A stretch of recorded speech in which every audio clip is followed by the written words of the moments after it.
You know that feeling, right? You're working on a project, the deadline is creeping up, and you can just feel it. You're already falling behind. Well, today we're going to look past all the usual excuses, all the fancy software, and get to the real truth about why this happens over and over again. I mean, this is the big question, isn't it?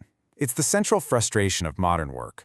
We make these incredibly detailed plans. We've got all the software, all the trackers. We do the big kickoff meeting. So why? Why, after all that work, does the finish line always seem to be getting further away? Let's unpack what's really going on here. So, it all starts with something we can call the planning paradox. It's this weird, frustrating fact that our most careful, thought-out plans almost never seem to survive contact with reality. And there it is, plain and simple. This isn't just a hunch. It's a nearly universal truth in pretty much every industry you can think of, from building skyscrapers to launching an app. This simple observation is our starting point for figuring out why. Okay, so where does it all go wrong? Well, a lot of the time, it starts with a huge misunderstanding. We confuse the paperwork with the actual plan, and believe me, they are not the same thing. Getting that difference is the absolute key. So, let's be crystal clear about what planning is not. It's not the software you pay for, it's definitely not that colorful Gantt chart that looks so good in the presentation, and it is absolutely not just a bunch of dates typed on a screen. All that stuff, that's just the paperwork. It's the result of planning, not the act of planning itself. So what is planning then? It's a process. It's the actual thinking. It's the hard conversations, the debates about the right way to sequence the work, the realistic decisions about how much time things really take, and maybe most importantly, understanding how one little task can affect everything else down the line. Look at it this way. On the left, you've got the paperwork, the static stuff.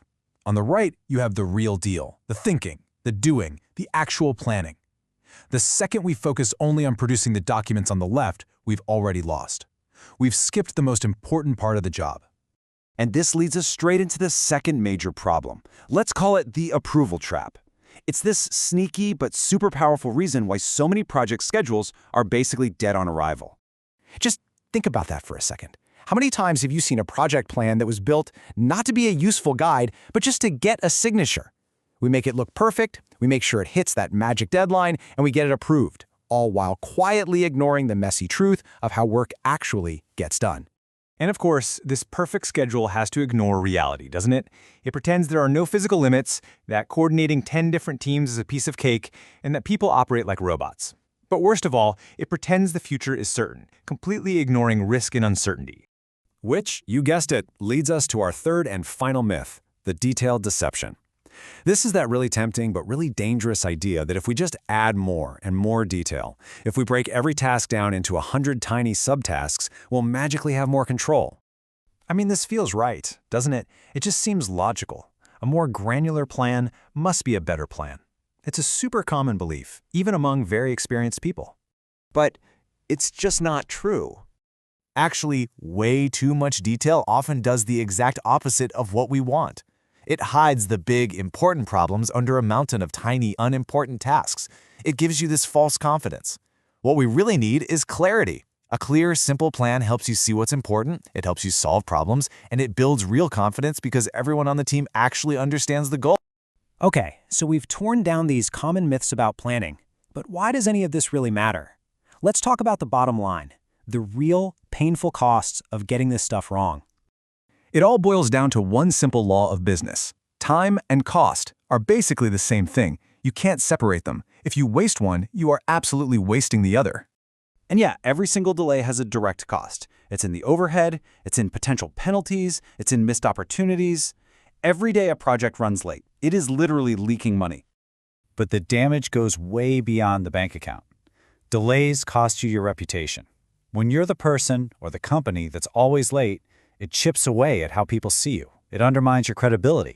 And that brings us to maybe the biggest cost of all, the loss of trust. Trust with your client, trust with your stakeholders, trust within your own team. And once that's broken, man, it is incredibly hard to earn back. So, if the old way is so broken, what's the fix? Well, it's not a new piece of software. It's not a more complicated chart. It's a total shift in how we think.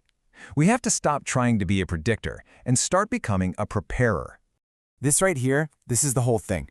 A plan is not a crystal ball. Its true value isn't in predicting the future perfectly.